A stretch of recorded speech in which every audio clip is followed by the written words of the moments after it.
I've known you for a long time, Yeah. and I've had the opportunity to see you every few years. We get like a nice little check-in, and it was so nice this week watching you, and you were killing all week. And then we go to record the special on Thursday, and you had another gear in there, which a lot of comics don't have, and I think it has to do with your theater background. Yeah. It's kind of like a cheat code with stand-up comedy. Well, I think people don't realize how much you can do without your words, because this is an art form of words, right? So because we write and that's the medium, you forget how much you can do without speaking. And so I think the acting kind of comes into that of like, I can do so much. I can get them with me with just my face and let them know where I'm going with it, so they see not to take it harshly, or so that they see, that I'm being vulnerable with them while I'm being terrible with what I'm saying. So Right, it's that sort of extra little level that you get when you're used to acting. Is this a skill that you applied on purpose when you started doing stand-up, or did it come naturally? Did it just kind of bleed in? I don't think it was purposeful. I think it's just how I talk. I think I'm just Yeah. I feel like I just am always trying to get everyone with me, right? Because I feel like what I'm saying might be very far left of what people probably think in their heads is true. But if you follow me there, you'll get why I think it. And even if you don't agree with me, you'll be like, I don't agree, but I see why she thinks that. I see where she's coming from. You know what I mean? I feel like that's the understanding that I want. I don't want anyone to have to agree with me, but I want them to see why it is that I have chosen this little filter to sort of see the world through. Yeah, I love it. And you are connecting in a way without words. I mean, your first few moments on stage, there are no words. You were just staring at the audience, and you have them right away as soon as you come out on stage. Oh, you're sweet. Yeah, well, look, it's incredible to watch. It's one of those things that I think doing a lot of bar shows and things like that teaches you. I've always been a road dog. I've always been on the road a lot. And early in my career, that was bar shows. That wasn't, playing a comedy club was like, whew, that was upper level. That was like, what? People are there for laughs? Oh my God. I'm playing in sports bars where they're turning the TVs off for me to even go on, and that's making people mad. I'm already starting at a deficit, so I have to be real funny real fast. And so you pick up. How can you do that? How can I draw everyone's attention in without having to scream at them? Yeah. And usually that's just with a big happy sort of a blank stare of, well, here we are. Yeah. And everybody starts looking and being quiet and not sure how to take it. And, now everybody's giving me their attention, and now I can proceed. I think you nailed it there, because a lot of times when you have heckler situations happen, a lot of people want to just get louder or angrier, or they want to outdo the heckle. And I think you go the opposite way. I'm in the school of like you get quieter, because people really pay attention. It. You got to change it and flip it on what it's doing. So if you can do that, that's when you're going to be successful with a heckler, because just trying to sort of yell them or something, that's so you're treating every crowd as if it is a rowdy crowd already. You're coming out and resetting the room. Yes. With that energy of like, nope, this is what we're doing now. And I feel like I also have to do that because I so often work with very strong features. I think what's sort of the hidden skewer of this job is that you don't get to hang out with a bunch of headliners because you're on the road and they are too. And so I hang out with a bunch of openers and features and I'm very lucky to have gotten to work with very strong openers and features. And I'm at the level now where I say who my openers and features are going to be. So I'm working with these guys who are really strong and really funny, and girls who are really strong and really funny and really at the top of their game. And so I feel like I do have to come out and top that. There's something when you're the headliner, you need to come out and really announce your presence with authority, as they say. Just sort of really, sound your barbaric yawp, get it out there, and really take command of the stage because the person in front of you was doing that so well, just 5 minutes ago. So it's a skill that you either get funny or get out of the way. That's so true. And I think that is a skill you pick up living in a city like Los Angeles or New York, in those bigger cities where you're talking about working with headliners and stuff. You're following Bill Burr on a Tuesday night, and you have to reset the room. You have to have that energy. You have to get the people on your side because, X, Y, and Z just fucking crushed. And now it's your turn. And you got 7 or 12 minutes to get these folks on your side. Yeah. I literally I had to follow Arsenio Hall. Oh my God. and I was like, and he had a great set. And I got up there and I was like, man, y'all, Arsenio Hall just opened for me. Can you believe that? This is the greatest thing that ever happened to me. I can't even believe it. Yeah. I'm going to have to tell everybody. Well, that's the same kind of energy here. When Brad's here and he's hosting, you learn real quick how to follow Brad. Yeah. Which is not easy. No, it's not. And you just kind of get thrown in the fire and you learn and it only takes one night and you're like, fuck, I got to figure that out. You know what? Somebody went on ahead of me. Who was it? Hold on. I'm going to think of it. George Wallace. I had to follow George. I think it was in this club. I think it was at Brad's club. I had to follow George Wallace. And I came out and I went, y'all, can you believe George Wallace is still alive? I don't know what to even say. It was, and people laughed at it, but I was like, you can't, Brad, what are you doing to me? What are you?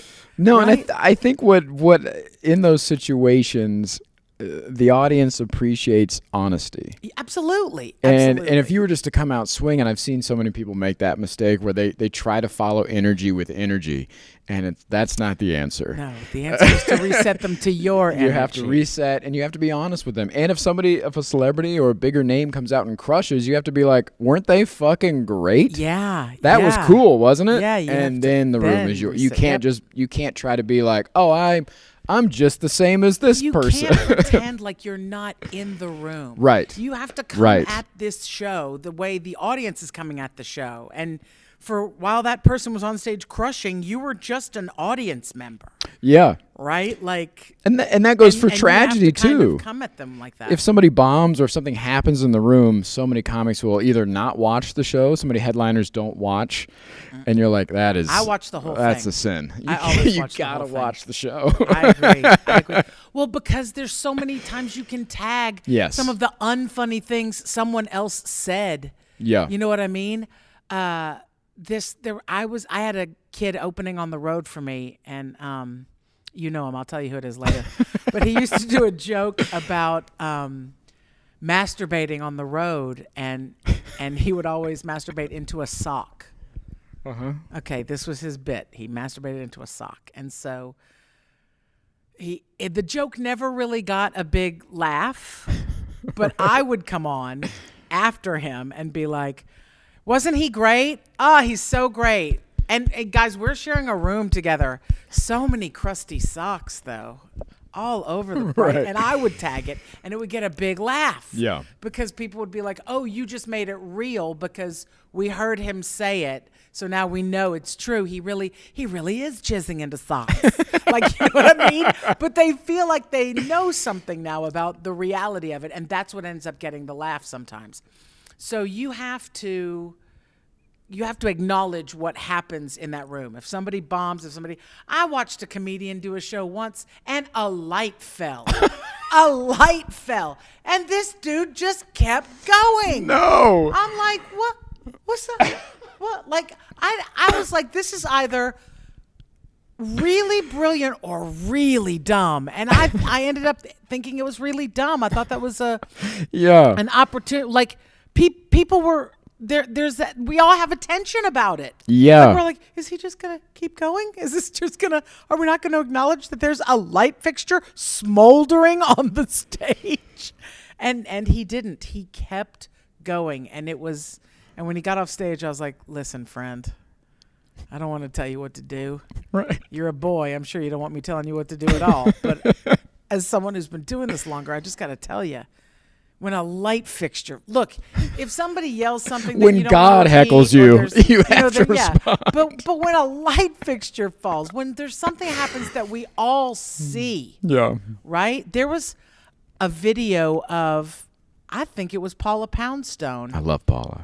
She's doing a show and someone has some sort of event in the show. Like, I don't even remember what it was, and I don't want to say the wrong thing, but basically someone has some sort of medical emergency in the showroom, and she sat there and gave a play-by-play to everyone about we got the thumbs up, we got the thumbs up.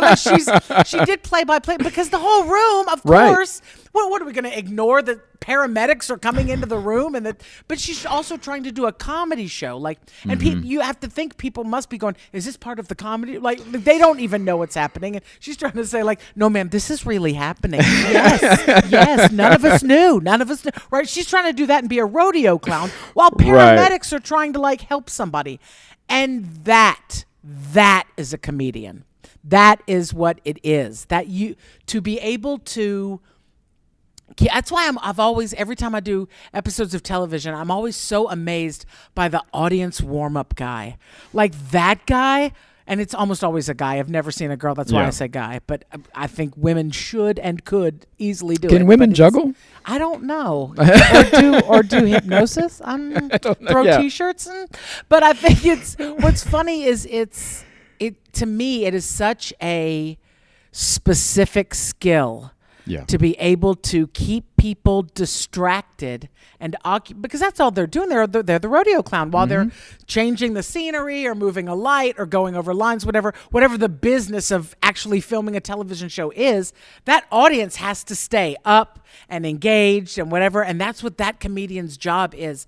And when you see a warm-up comedian that doesn't write, I mean, it's magic. It's like watching. It's like whenever there was a clown in the circus when I was a kid, this French guy. He might still do it. He's a French clown. It was all regular clowns, and then this one French guy. I think he was Canadian, really, French Canadian, but he was a French clown, and he was the star clown, and I just thought, man, that guy is so good at what he does. Even though I would never want to do. You could not ask me to be. I did warm-up comedy once. Yeah. For Who Wants to Be a Millionaire, when they were when the Olympians were the contestants, and they were filming it in Orlando, and I was living in Orlando, and they had hired me to do the audience warm-up. So I was so excited. I mean, it was like Oscar De La Hoya and Mary Lou Retton and FloJo. I mean, this Bruce Jenner. Like it was, right. it was the OG day. gang. It was a long time ago, and the whole thing is just so. It was so hard. It was so hard to keep the audience engaged while they were doing, literal game show business, talking about lights and questions and buzzers working and all this stuff. And I'm trying to keep people like, aren't we having fun? You're trying to just do that. You're Waka Waka. You are Fozzie the Bear for some amount of time. And to do that with finesse and skill and still work material and get in jokes and I take my hat off to those comedians. I really do. That's to me the hardest job in comedy. Well, you definitely have the chops to go off the cuff. I've seen it this week. I've seen it in the past with you. You're very in the moment when you're performing. You're very aware when you're on stage. What is your process like for not off the cuff? Like, what is when it comes to material, when it comes to writing? Are you somebody who goes and sits at a coffee shop every afternoon? I never put pen to paper. That is not how I do it. I will write down the idea, right? Like I have an idea for the weed dispensary, right? And I'll just write down weed dispensary story, gummy bears and, cherry flavor. Like I'll just write down the three things that I need to remember. Just the ingredients. About the actual story. And then I bring my little recorder, my phone up on the stage with me. And I have to do it on its feet. I have to say it. I have to do it in the moment. I can't write it. And then when I say stuff that's funny in the recording, right, then I'll go write it, or then I'll go sort of put the bullet points in, make sure you say this to get to this. Don't use this word until you get to this part, right? Yeah. So when you're working out the kinks of it, then I'll put it on paper to sort of see it. But I don't write first. Yeah, I'm the same way. It has to be on this feed. So I have an idea, I have bullet points in my head about where I want to go. I'll map it out in a voice recorder when I'm on a hike or something like that. You're kind of talking to yourself, mapping it out, and then when you get on stage, you feel it out. And then I listen to that before I go on stage. Yeah. And then absolutely. That's the only way I can do it. Yeah. Have you always been that way, or is it something Always. Yeah. Always. Hmm. When I was in high school, I never wrote first drafts. I wrote the paper. There were no drafts. I thought about it. I took some notes, whatever. But when I wrote the paper, I wrote the paper. I never turned the first draft. That was just the handwritten version of the final draft, which was just typed up. It was the same paper. I'm not fixing it. There's nothing to, that part of the process wasn't ever my thing. I think now it is. Now I see the value in okay, it's really good now, but girl, you left a little meat on that bone. You could squeeze one more joke out of it. You can take one more turn. You can hit one more tag. And so when you start looking at it that way, then those things start showing up, and that makes it better. So now I know better than to just let the final thing be the final thing. But yeah, I'm not. Yeah, I'm a big proponent in the idea of a joke is never done being written. There's always like fashion; it's never finished. Yeah, exactly. Look at this old sweater I used to wear. I can throw that in. But you find tags. You'll find an idea through your notebooks, and you're like, I could plug this in. Or you say, I used to tell this story about blah blah blah, and it had these two really great laughs it always got. Well, I don't tell that story anymore, but I could put these two laughs in this other story over here that I still do tell, and and juice that up some. And so the bigger story ends up eating the smaller jokes, is what I always say. So yeah, you got to get it all in. you gotta make the people laugh. There have to, because I have never been a set up punch. I've always sort of told a story, and so when I go to do something where I have to curtail pieces of the story, or I have to take out pieces of the story, or that's when I have to start writing things down, because then okay, so now I'm going from this to this, so how can I, within some sort of story context, how can I, naturally, organically get from here to here? Yeah. That's when it goes on paper. You're very relatable on stage. You obviously you're talking about a lot of worldly things, but you're also very personal on stage as well. And I'm wondering where that, or if there is a line that blurs a little bit, and where that started between opening up about your personal life into the relatable material. And it's funny that you say I've never. When people say to me things like, well, isn't there a line there? I don't know. I don't. Yeah. I don't see lines. I don't think in the way of lines. I've always my whole life have just said what I thought, and sometimes it gets me into trouble, and sometimes somebody goes, well, thank you for just being so honest about Right. I was at my mama's house about a month ago, and I found all my old scrapbooks. And I found letters I had written home from summer camp. They used to make us write letters. Every 3 days, you had to write a letter home when you were at summer camp. And I found this letter, and I posted it on my Instagram, but it said, Dear Mom and Dad, I'm having so much fun, but I can't swim because I have my period. But I'm learning to use tampons. I also shave my legs and it doesn't hurt. Okay, gotta go. But right? And I took a picture of it and I posted it. But it's just and all my friends are like, oh my God, you just said, Dear Mom and Dad, I started my period and I'm shaving my legs. And I'm like, yeah, it didn't occur to me not to say those things. Right. That's what was happening. You want me to write home and tell my parents what's happening? Girl, it's been a crazy summer. I am shaving my legs and I got my period. So, I mean, I don't think it ever occurs to me not to share those things. Now, are there things that I won't bring up? Of course. I've been dating people that are like, hey, can you not bring this up on stage, right? And I'm like, I mean, I'll try, you know, and maybe I'll couch it in something else or I'll make it about someone else. But Yeah. you know, if I find humor in a situation, it's very hard for me not to use it. Very hard. And those are usually true situations, right? And people are like, but do you need to share? I'm like, okay, look, I can make it about something else. But this moment where we had all this tension and then you said this is too funny not to share with people. It's so real. And I think that's what the kind of comedy I want to do is the kind of comedy that I find funny. And what I always find funny is when someone does something and I go, oh my God, I don't even laugh. It's the things I find most funny. I don't laugh at. I go, oh my God, that's so true. That's what I say when they say the funniest thing I've ever heard. I'm like, Yeah. oh my God, ugh, right? Like I don't even really laugh. It's when things hit me that deeply. It's a, oh yes, yes, yes, right? It gets felt. I feel how funny it is, and that's the kind of thing I want to recreate. And so to recreate that, you've got to open up. You've got to tell people that, look, I've felt these terrible things that you felt the same way you felt them. And here's what I did about it, right? I've had people die. I've had incarnations with mentally ill people. I've had incarnations with homeless people. I've had to deal with poverty. I've had to deal with success. I've had to deal with illness, parents, grandparents, all of the things that everybody deals with. I am too. And so why wouldn't I want to share the moments of humor that you can find in those things that seem so deep and dark and perhaps insurmountable?